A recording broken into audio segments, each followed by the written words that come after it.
Assalamualaikum warahmatullahi wabarakatuh. Shalom, Om Swastiastu, Namo Buddhaya, Salam Kebajikan. Tabi pun, halo semuanya, kami dari kelompok 8 Research Based Learning Fisika Dasar 2 TPB 7 akan menjelaskan tentang penerapan gaya Lorentz pada kipas angin sederhana.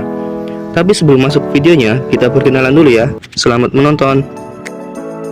Perkenalkan, nama saya Aslam Abid dengan NIM 122130052. Perkenalkan, nama saya Muhammad Rayhan Fikri dengan NIM 122130053. Perkenalkan, nama saya Abi Fahlev Syaputra dengan NIM 122130054. Saya Naufal Faros dengan NIM 122130055. Saya Pridoni Rio Valentina Manula, NIM 1213056. Perkenalkan, nama saya Raffi Fadil Akbar dengan NIM 122130057. Apa itu gaya Lorentz? Gaya Lorentz merupakan gaya total suatu muatan bergerak yang dipengaruhi oleh suatu medan listrik E dan suatu medan magnet B. Muatan yang bergerak atau arus akan menciptakan suatu medan magnet di sekitarnya. Suatu medan magnet tersebut akan memberikan gaya F pada muatan bergerak atau arus lain yang ada pada di sekitarnya. Jika arah medan magnet tersebut sejajar dengan arah gerak partikelnya, maka tidak akan ada gaya yang akan diberikan. Tetapi, apabila arah dari medan magnet tegak lurus dengan suatu arah gerak partikel, maka akan terdapat suatu gaya magnet dengan nilai maksimal. Gaya Lorentz. Gaya Lorentz ditemukan oleh Hendrik Anton Lorentz pada tahun 1853 hingga 1928, yaitu seorang ilmuwan Belanda yang berjasa besar dalam bidang ilmu fisika. Prinsip gaya Lorentz. Prinsip gaya Lorentz menjelaskan tentang interaksi antara partikel bermuatan listrik, baik positif maupun negatif, dengan medan listrik dan medan magnet. Gaya Lorentz pada partikel bermuatan muncul akibat adanya medan listrik dan medan magnet yang dialaminya saat bergerak.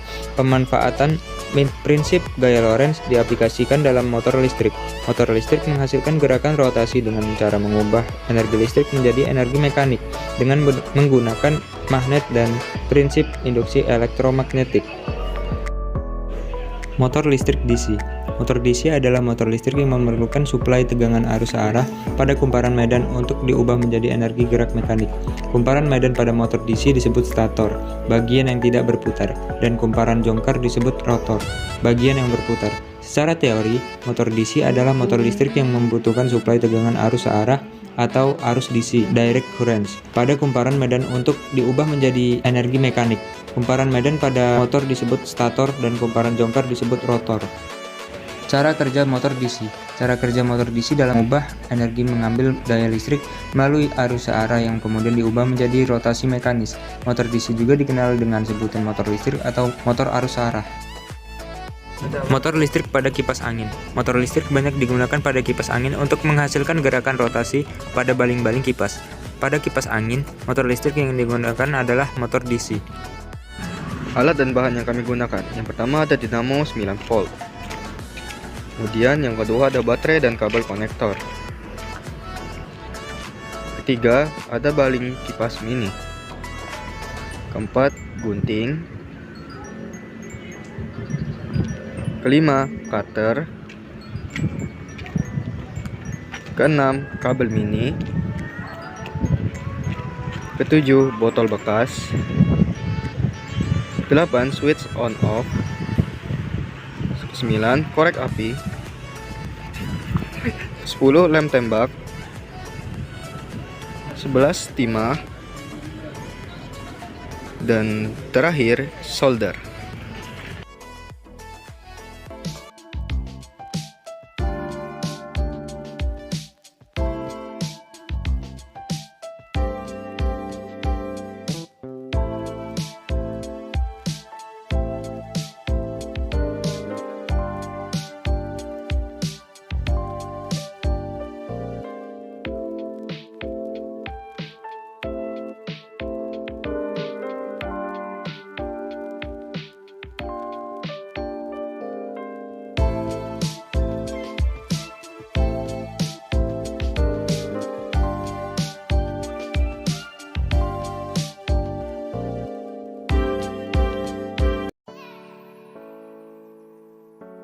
Gaya Lorentz pada kipas angin adalah gaya yang diperlukan untuk menghasilkan gerakan rotasi pada baling-baling kipas.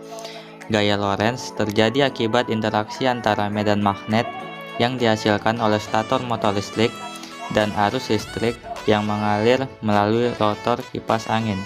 Untuk menghitung besar gaya Lorentz digunakan persamaan F sama dengan B dikali I dikali L dikali sin theta, dengan F sebagai gaya magnet, B muatan medan magnet, I arus listrik, L panjang kawat, dan theta sudut antara B dan I. Arah menentukan gaya Lorentz. Arah gaya Lorentz dapat ditentukan dengan aturan tangan kanan. Jari-jari tangan kanan diatur sedemikian rupa sehingga ibu jari tegak lurus terhadap keempat jari lain dan tegak lurus terhadap arah telapak kanan.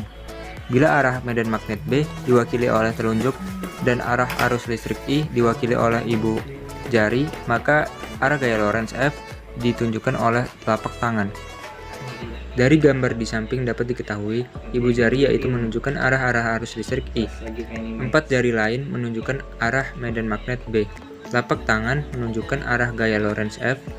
A yaitu sudut antara I dan B. Faktor yang harus diperhatikan dalam pembuatan. 1. Kuat medan magnet. Kuat medan magnet yang dihasilkan oleh stator motor listrik pada kipas angin akan mempengaruhi besar kecilnya gaya Lorentz yang dihasilkan pada partikel bermuatan, atau biasanya elektron atau ion, di dalam kipas angin. Semakin kuat medan magnet, semakin besar pula gaya Lorentz yang dihasilkan.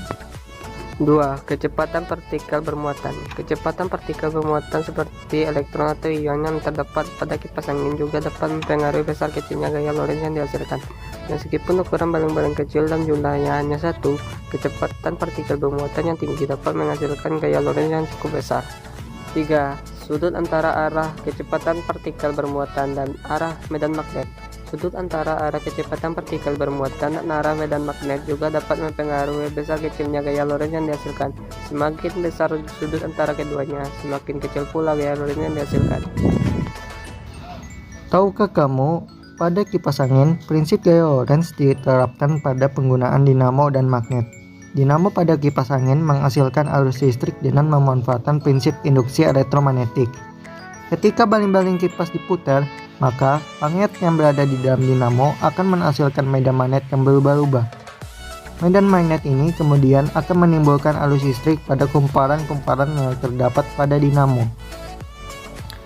Gaya Lorentz juga terjadi pada alat kipas angin ketika arus listrik yang dihasilkan oleh dinamo mengalir melalui kumparan-kumparan tersebut. Arus listrik tersebut akan menimbulkan medan magnet, sehingga terjadi gaya Lorentz pada baling-baling kipas yang terdapat dalam medan magnet tersebut. Gaya Lorentz tersebut akan mendorong baling-baling kipas untuk berputar sehingga menghasilkan aliran udara yang dikenal sebagai angin. Saran pengembangan. Gunakan teknologi yang lebih ramah lingkungan untuk menghasilkan tenaga listrik yang digunakan oleh kipas angin serta kembangkan menjadi alat yang multifungsi seperti penambahan cahaya LED. Yang kedua, gunakan bahan-bahan yang lebih ramah lingkungan dalam pembuatan kipas angin seperti bahan daur ulang atau bahan organik. Keunikan pada alat. Yang pertama, alat ini dapat dibuat dengan bahan yang sederhana dan mudah dicari seperti baterai, dinamo kecil, dan baling-baling kecil. Poin kedua, ukuran kipas angin yang mudah dibawa dan tidak memakan banyak tempat. Yang ketiga, alat ini menggunakan baterai sebagai sumber dayanya. Kelebihan dan kelemahan. Kelebihan pertama, biaya pembuatan alat yang terjangkau dan mudah dibuat. Kedua, penggunaan daya yang hemat energi. Ketiga, praktis dan mudah digunakan serta dapat dibawa kemana-mana. Kelemahan pertama, material bahan alat mudah rusak. Kedua, alat tidak dapat menghasilkan angin yang besar. Ketiga, tidak dapat dipakai terlalu lama karena menggunakan baterai sebagai daya energinya. Kesimpulan. Pertama, prinsip gaya Lorentz dapat diterapkan pada kipas angin yang menggunakan motor listrik dan magnet untuk menghasilkan gerakan baling-baling. Kedua, faktor-faktor seperti kuat medan magnet, kecepatan partikel bermuatan, dan sudut antara arah kecepatan partikel bermuatan dan arah medan magnet mempengaruhi gaya Lorentz. Ketiga, kipas angin yang menggunakan dinamo sebagai sumber tenaga listriknya juga memanfaatkan prinsip elektromagnetik untuk menghasilkan gerakan baling-baling. Terima kasih buat semuanya yang udah menyimak hingga akhir. Semoga materi yang kami berikan kali ini dapat menambah wawasan dan bisa berguna untuk kalian nantinya. Mungkin segitu dulu video kami kali ini. Saya selaku perwakilan dari kelompok 8 memohon maaf jika ada kata-kata yang kurang mengenakan yang keluar dari mulut kami.